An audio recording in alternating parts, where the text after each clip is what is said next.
এখন খেয়াল করো কোন সাবজেক্টের পরে কোন ভার্বগুলো বসবে, আমরা যেগুলো একটু ঘুলাই ফেলি সেই ভার্বগুলো একটু দেখবো।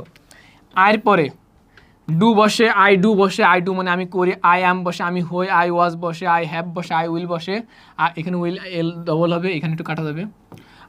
আয়ের পরে কি বসে, শ্যাল বসে, আয়ের পরে ওয়ার বসে।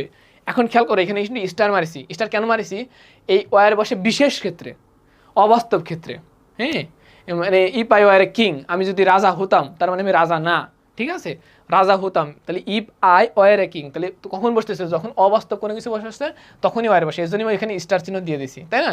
আর শ্যাল তো বসে ফার্স্ট পারসন, তোমাদের এই দুটো না বসালেও কোনো সমস্যা নাই। এবার খেয়াল করো এখানে কি আছে, ইউ উই দে একসাথে দিয়ে দিছি, এই দেখো এখানে স্টার চিহ্ন দিছি, কেন দিছি জানো, এই উইর পরেও শ্যাল বসে, এই উইর পরেও ওয়ার বসে, তাই না, এই জন্য এখানে স্টার চিহ্ন মারিছি। এখন খেয়াল করো ইউ এবং উই এবং দে এরপরে কোন কোন ভার্ব বসতে পারে,